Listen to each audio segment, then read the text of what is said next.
But First Man was like a refreshing experience, first of all. And when I watched it, it was like I took in a lot from the film. So Okay. it is basically this journey of Neil Armstrong, who's the astronaut, and the failures that they faced over a period of I think 10 years, Hmm. and the final launching of Apollo 11 into space and then onto Moon, his first steps. And I watched First Man, but I couldn't get the IMAX screening. I just watched like a normal screen, Hmm.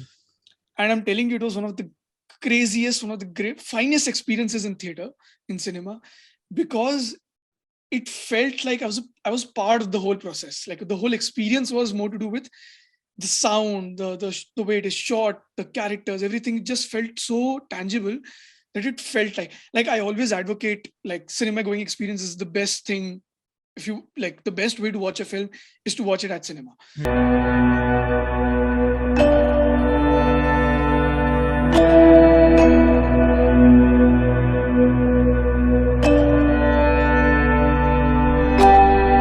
Hi Sanjeet, welcome to my podcast, which is called Spoiler Alert with me, Cinephile Sanket. So Sanjeet, we are discussing today is First Man, which is directed by Damien Chazelle and which Mm. stars Ryan Gosling, Claire Foy, Kyle Chandler, Jason Clarke. And so, Sanjeet, first of all, can you introduce yourself and this, and please introduce this film as well? Yeah, sure. Hi Sanket. So thank you for having me again on your podcast. It's always like very nice having around like this talking energy, which is always fuels like more conversation about films. So hi, I am Sanjeet. I am a filmmaker and cinematographer as well. I am currently based in Berlin. I also have a podcast which is called Queen is Dead, on which Sanket has also featured a couple of I'm months back. attaching the link of the podcast in the description. And yeah, and I am also I'd like to call myself a cinephile as well because of the amount of movies I watch on a monthly basis. So yeah, and the film that we're talking today is First Man, which is directed by Damien Chazelle, and it is basically a biopic on Neil Armstrong, the first man who walked on moon. But the bigger catch here is that it isn't about the space journey, like the first steps actually, but it is about the person himself, Neil Armstrong. So, and to be very honest, I am a little wary about biopics because they tend to be very formulaic. Like you Mhm. watch any biopic, although however good they are, or they're still very basic in their approach. Like you cannot shed off the generic nature of film. Mhm. But First Man was like a refreshing experience, first of all. And when I watched it, it was like I took in a lot from the film. So Okay. it is basically this journey of Neil Armstrong, who's the astronaut, and the failures that they faced over a period of I think 10 years, Mhm. and the final launching of Apollo 11 into space and then onto Moon, his first steps. But it is also about grief and melancholia and death in general, because there are like a lot of deaths and grief, and him coping with the death of his Mhm. 2-year-old daughter Karen, if I'm not wrong. Mhm. And Even his those colleagues as well. his colleagues as well. And it's all about these very small moments. And the best part about the film, which I think we'll discuss further as well, Mhm. is the way it is made, the way it is shot. It feels like a documentary, the cinema verite style, which people refer to, which is like you taking your camera inside and just being like an observer in the surroundings. Mhm. So it's very interesting, very fascinating, and and it's the kind of style which appealed to me instantly, like the first shot itself. Okay. So But yeah. Sanjeet, Hmm, when did you watch this film for the first time? I hmm, think like back in 2018, did you watch it, yeah, or like yeah, when after that, hmm, like, and what was your experience like when you watched it? And I think yeah, this is one of your favorite films, so you might have yeah, rewatched it hmm, multiple times, or like somewhat yeah, 2 or 3 times at least. So, yeah. like, what was your experience then? Like, just share over here. So to give a bit of context, I think I got into watching films, and like Damien Chazelle's film, which was Whiplash, came around the same time when I started watching films as like a cinephile, like something like that, which was around 2014 something. I think I watched Whiplash in 2015. Hmm. But that film literally shook me. It felt like someone just like holding me by my shoulders and like just moving me. Oh, was like that kind of like very fierce filmmaking, which I referred to. Um, the same thing happened in 2016 when La La Land came in, Hmm. and luckily I watched that in theater at that time. Uh, so I was naturally excited about whatever Damien Chazelle did. I mean, became like a contemporary favorite, like how, Hmm. and his films also had this very strong energy of filmmaking. They weren't just like films for the sake of being films. Everything sort of fell in place with context, with nature, with characters, everything.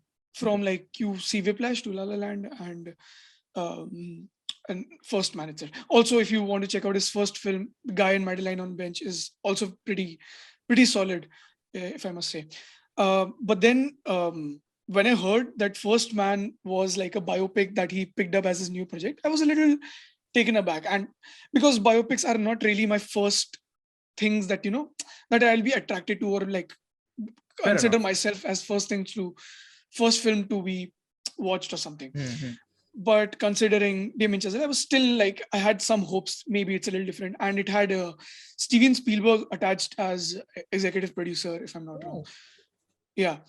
Um, so then I think it was 2018. I didn't even see the trailer, but I was excited, and I think the release date in India was around October 12th because my birthday was October 13th, and like all my birthdays, I take my friends out to watch a movie rather than take them to like have food or something. Hmm. I take them to watch movies every year. I do that. So that year, I decided to go for First Man on October 12th, uh, October on my birthday, October 13th. So it was Saturday, but on that day it rained, and I hadn't booked my tickets. I thought we'll just go there and buy. So I asked all my friends to come there, but one of my friends got late, and the show had already begun, and I didn't want to watch this film 10 minutes after missing the film. So instead, I went for A Star is Born. And Oh. I told one of my other friends that I missed out on First Man and I watched Star is Born. And this friend, he's a very close friend, and he got me into actually filmmaking and cinephilia and all of that. Hmm. And he's a space enthusiast as well. He's a aeronautical engineer. Wow. And he told me, just go and watch that film. Don't miss it. And by the time I decided to go and watch, it was already taken off from theaters where I was. So I traveled to another city and I watched First Man, but I couldn't get the IMAX screening. I just watched like a normal screen. Hmm. And I'm telling you, it was one of the craziest, one of the great, finest experiences in theater, in cinema, because it felt like I was part of the whole process. Like the whole experience was more to do with the sound, the way it is shot, the characters, everything just felt so tangible that it felt like I always advocate like cinema going experience is the best thing. If you like, the best way to watch a film is to watch it at cinema, Hmm. and that is like an epitome of an experience that going to cinema actually elevated the whole experience, even the smallest details like the cranking of the bolts in this aircraft and all of that. Hmm. So yeah, I think that was the first experience which I had. And recently when I watched it, that was not very recent actually. I watched it maybe like a year back, I think. Hmm. And I have these like the films that I consider very close to me. I keep watching them like I think yearly or something, a few of them. And this, it felt more like a 70s American film. Like Why if is you've that? seen like if you've seen like a lot of 70s film, um, like the way it was made, it felt very anti blockbuster, anti space films. I mean, it was also my first takeaways from the film in the beginning as well, but Hmm. this time it felt more prominent. I felt like the style was like it had a stamp on it as a personality of a director. Hmm. um, I associated Damien Chazelle with someone whose films are driven by music in a Hmm. way. Hmm. And in the first time when I watched it didn't feel as much of like a musical thing, but I was wrong. I think here is as well the music is so powerful that it complements the mood and the character, uh, because a film like this is very silent and you need those interludes between moments and silences, and uh, those silences and the mood of Neil Armstrong as a person was complemented by the music. And interestingly, it was revealed by Ryan Gosling. I read it like some time back. Hmm. Uh, that to Damien Chazelle and the composer Justin Hurwitz, Hmm. that that Neil Armstrong had a liking towards theremin, which is a musical instrument, a liking towards it. So theremin is a musical instrument. You should definitely check it out. Hmm. And Justin Hurwitz then used it for the score of the film, which is what the score is. It isn't something we think the haunting sound and all of that. It is theremin. So it is like very, how do I say, poetic in a way Hmm. of how they used it. And Sadly, he wasn't even nominated for the Oscars. Like, he won the Golden exactly, Globe. exactly. Golden Globes. Yeah.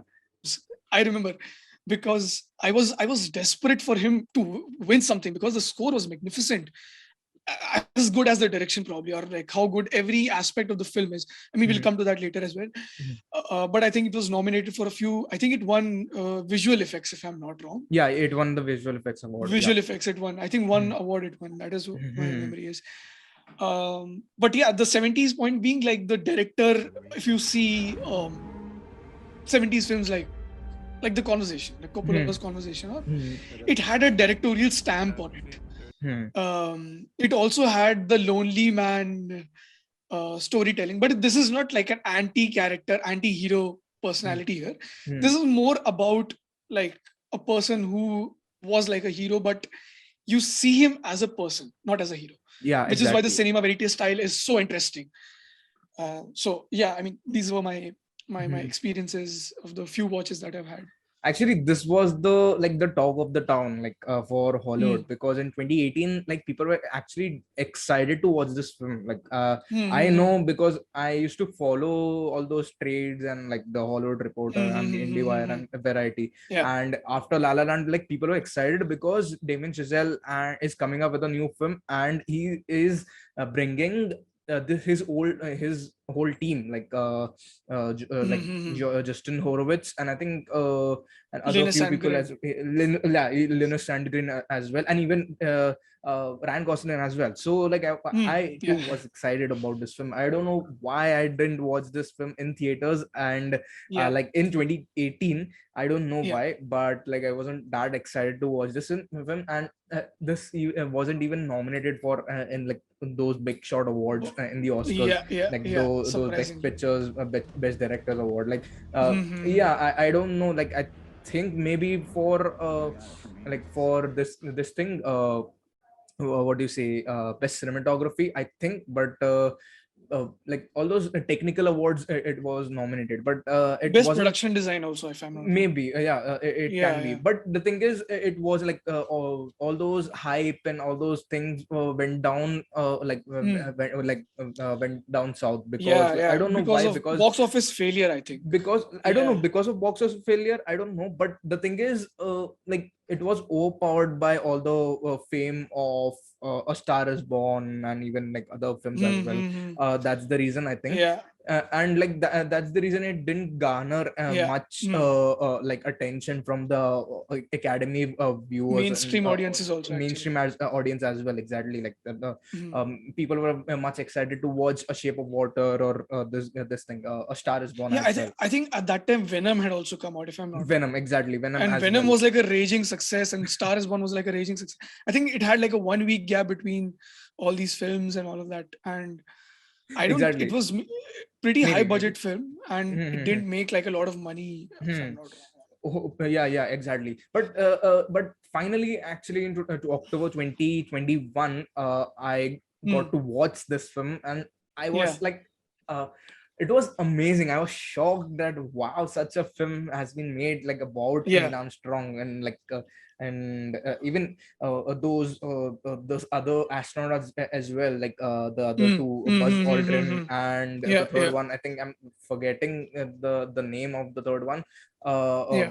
but like, all those had a significant amount of role in this film as well. Like Yeah, I yeah, just, and also I loved Ryan Gosling's acting as well in this film. But like yeah, yeah. he played like such a serious Subtle and subtle very role. closed Exactly. in personality and Exactly, everything. like he was like he wasn't expressively showing his anger or showing his like a Yeah, yeah, sadness into the screen, yeah. and that's the reason I loved this like his acting as well. Like Hmm. and like the most shocking thing about me from this film was in the last scene when they like just reach the moon, uh, Hmm. the aspect ratio kind of like it widened it out, and Yeah, it felt because like a Christopher IMAX. Nolan film. Like, oh my god, like I was Yeah, shocked. Oh my yeah, yeah, god, yeah. like what the fuck just happened? Like I don't know. And that's the reason like I hit the backspace button, like and Yeah, I yeah, yeah. just paused it, and like I just like got back 10 seconds earlier, and then I rewatched it. Yeah, Like, wow, how did he pull that off?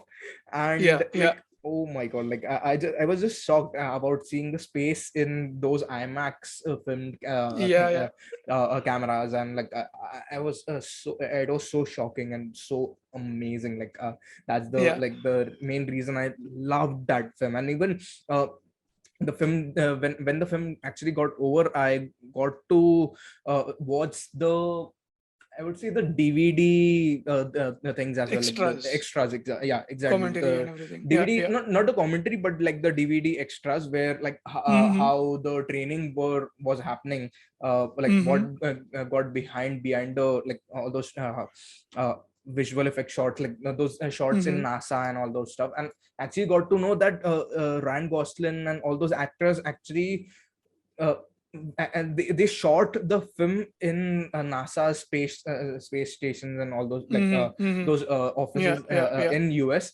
And they actually used all those props which were used by Neil Armstrong and other astronauts as well, Yeah, like the uh, production design was fantastic that time. Yeah. exactly, like it was such a beautiful experience. And even like I was actually talking about the last scene, uh like Mm-hmm. it's such a beautiful scene where he remembers his 2-year-old daughter, and like he just like he I wouldn't say throw, like it's a like a very bad He just word. like He just gives away like lets it some, go. Lets it lets go. it go. Exactly, lets it Yeah, go, yeah, just a piece from his memory, from his like the memory of his daughter. yeah, And like it was such an heartwarming and like heartfelt experience. I was yeah, just shocked yeah, about it. yeah, Like, yeah. but yeah.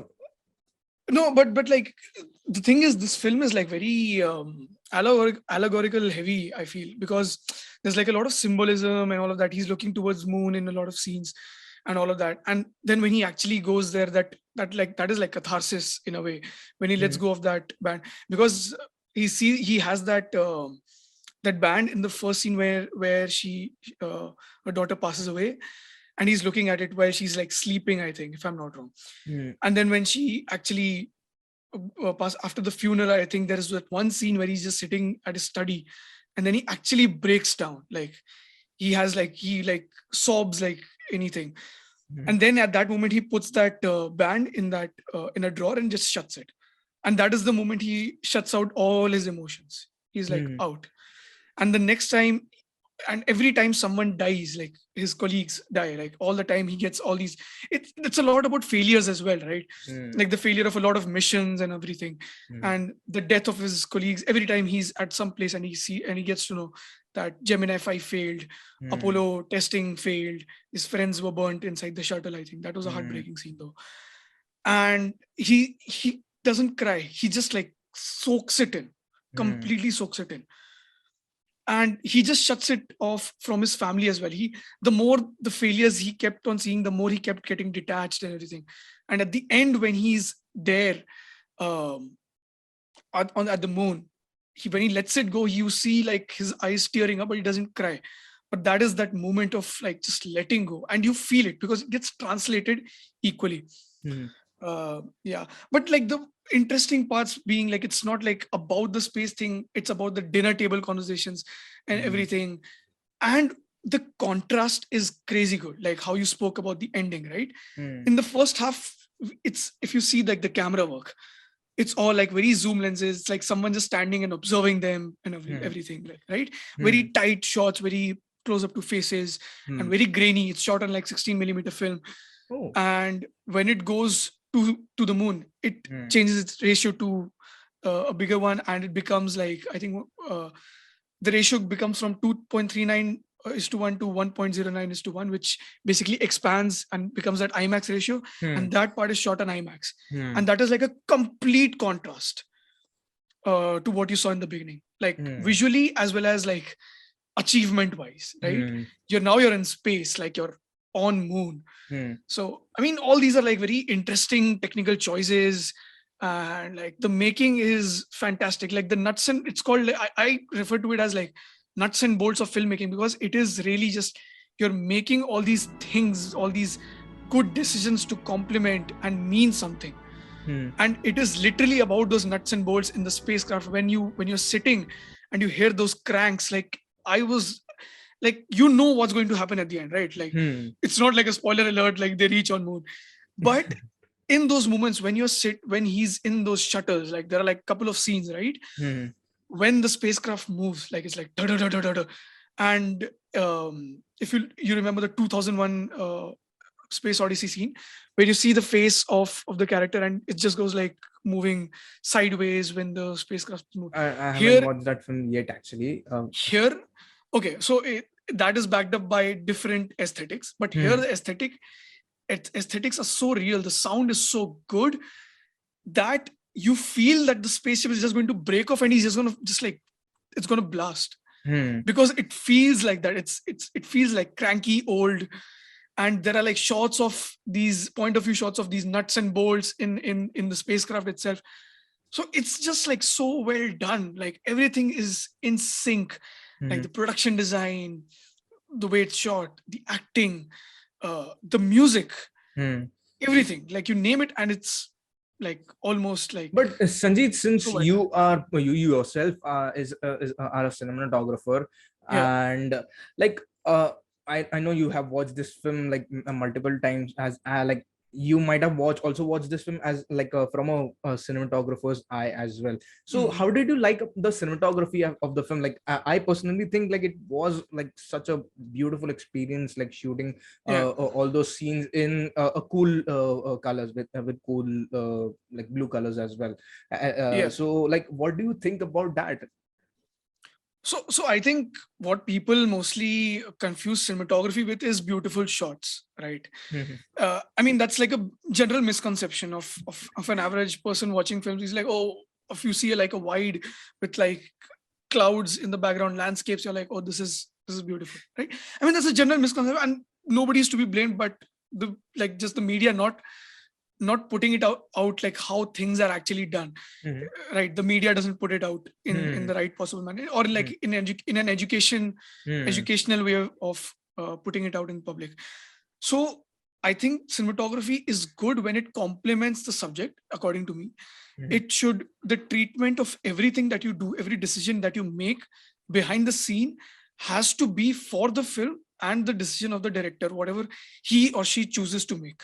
Mhm. So I think the in sync nature has to be like every, like if you see this film, there are very long lenses used to shoot, and it's shot as if someone is just standing very far away and shooting these characters. Mhm. It's like you're just in their house, right? Mhm. And they are doing these things, they are playing around, or Mhm. they're talking to each other, they're having dinner, that dinner table conversation that happens towards the end when before he's about to leave. Mhm. So all these are done so well, shot so well, that it feels like an intimate experience. It feels like when you see those close-ups of of Ryan Gosling's face in the aircraft, when you see Mhm. the point of view shots of the spacecraft, um, and like like it's all very complimentary. It Mhm. feels like this is part of it. And when you spoke about like cool colors and all of that, I think Mhm. that is a very American aesthetic of Houston. If you see um, like the aesthetic and the production design choices of, I think Nathan Crowley is the production designer. Mhm. I think they all worked in sync. They knew what kind of production designing they had to be done. So, and it is all like how I spoke, cinema verite, like documentary Mhm. style. So it's like Mhm. you pick up your camera and you shoot this moment. You pick up your camera and, oh wait, they're playing in the room. Probably like Damien Giselle, I'm just assuming, maybe he's shouting from behind the camera. He's like, pick up your kid and put them on your shoulder and just like walk around the house now.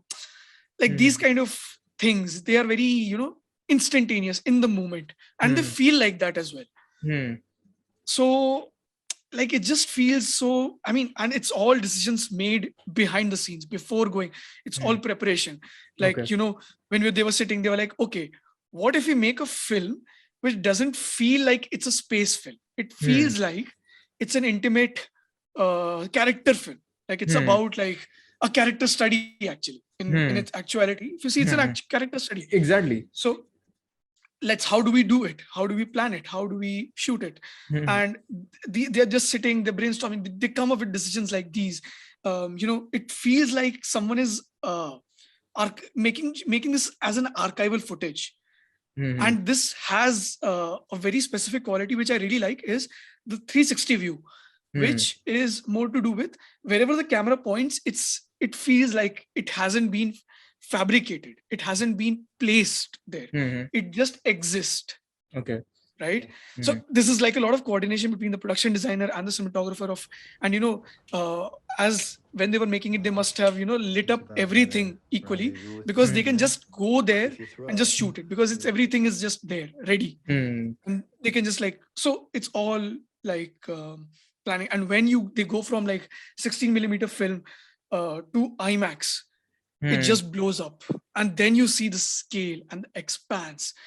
And I remember this one I told you before the recording as well, like I went and revisited the moments which I remembered, because those moments were actually impacted me. And those moments, one of those moments was when he actually steps on the moon, right? And in actuality, it's a big statement when he says first step for the mankind and all of that, right? One giant the leap the for the one giant mankind. leap. The first step, when it happens, it's all silent, it is eerie, it feels, but the first step when it happens, there is some sort of an impact of how sound and cinematography is used. And when you're on moon, you see this wide landscape, and I think there is that 1 360 shot as well, or something like that. Also interestingly, this is something I got to know fairly later, that none of this is green screen. It's Actual all, shits. yeah, no, this is a technique which is called like, where they use like LED screens, so that when the actors and everyone emote, it feels real. I think Mandalorian, I think, yeah, it yeah, yeah, popularized yeah, this thing, right? yeah. So all this kind of like atmospheric building is for every. So since we were with the aesthetic of something being very real, something being very 360, right? The reactions, the emotions being so very organic. This is like part of like, this is like how well you prepare and how well you make, how good decisions you make to reach at this decision, right? So it's all very fantastic. But before, like, the last shot is probably one of my favorite endings of all time. I think that after the Really? moon, yeah, Wow. the quarantine ending where they're sitting, um he's in a quarantine facility, if I'm not wrong, and she comes there, and they keep looking at each other for like a couple of seconds. I think some 20 seconds, they just look at each other. Neil Armstrong leans in, and Claire Foy's character, Janet Armstrong, I think, she leans in forward after like a few more seconds. um, he kisses and puts his hand on the mirror, the glass wall which is separating them. And then she touches uh, the glass as well. And then the music starts playing. And I think I got goosebumps at that time, because I thought, this is what, like, how you build like a character and give it such real, such emotional ending. Although I think the biggest criticism, I think you must know about this, was how emotionally detached the character was, because it was like a big thing that this character is like emotionally detached. Part of its failure was blamed to the fact that the character is emotionally detached. But for me, I think the music did that part of connecting me to the character. So yeah, that's what I Wow. thought. But yeah, anything like further you want to add, like just to wrap Yeah, this up, like before Also, like Batting? Yeah. one also observation that I had about the film, about Damien Chazelle as a filmmaker, which I find really interesting. Mhm. Before we end is, Mhm. and because I really like Damien Chazelle and his style and filmmaking, and he proved me wrong with First Man of how a biopic can be done. I was pleasantly surprised. I was like, how did he manage to do this? Like, right? And Mhm. if you look, I think he has this affinity for war films. I feel. Why? I'll tell you. Because if Mhm. you look at Whiplash, the character of J.K. Simmons, I forgot his character's name. Mhm. I don't know, but like he was a It trainer. just That's it. slipped off my, yeah. Mhm. The teacher, right? Mhm. The way his attitude is, you can equate it to, if you've seen Full Metal Jacket, Yeah. the boys called, and it's like very military-esque Mm. training, Yeah. no good job, you have to do your best, always on your toes and all that. And this one also has an aspect of a war film. Oh. Like, it's like the deaths, Hmm. like people are dying, and this guy is like, every day they go on missions, on these preparations, for the final moon launching and everything, Apollo missions and all of that. So I really like this kind of aspect, just like very, you know fascinating to me to see how Damien Chazelle really works as a filmmaker and what decisions he makes. And yeah, I think that is something, that really, I really like, I really enjoy. And I'm looking forward to his next film, which is Babylon. Yeah. uh, Like it stars Brad Pitt and like I don't know Margot Robbie, and Margot it's Robbie as based well. in like, the film industry in Los Angeles, if I'm not wrong. Otherwise, I Oh don't know wow, much about. he's like coming back to LA like after Yeah, like yeah, La La yeah, Land. yeah. It'll be interesting. It'll be interesting of what he does. Definitely, bro. Definitely. Like I personally loved La Yeah, La Land and even Whiplash. I haven't watched his first debut movie, yeah. but like I'm looking forward to watch this film as well in the theaters. Like I watched La La Land back in 2017 when it released Hmm. in India in India, theaters. yeah. Yeah, so like I'm looking forward to watching that film as well. But yeah, Sanjeet, thank you so much for coming to my podcast and Thank you giving so your much for. valuable time or like on this podcast. Yeah, like uh, it's been a lovely half an hour talking to you about this wonderful film, First Man. Yeah, thank you so much for inviting me. I hope we do this more often, and you come on Queen is Dead as well, Absolutely, and we absolutely. figure that out. Absolutely. Like the mash over the all those what should I say? Like the crossover thing like should happen. Like it like it's crazy, man. Like Yeah, to listen to your podcast, like for sure. talking Thanks. about Thank you so much. like films, not just dissecting a film, but like a filmmaker or Mm, a film subject. Like I just yeah, look forward to all your episodes whenever you release those episodes. Like I just yeah, like love them. And also I have attached, like I've said this in the starting of the video as well, but I'm also saying this, like I have attached the Spotify link of the Queen is Dead in the description, so people can also like go to Spotify via the link by pressing the link from the description as well. So yeah, thank you so Sanjay, much. thank you so Thank you so much. much. Thank you so much.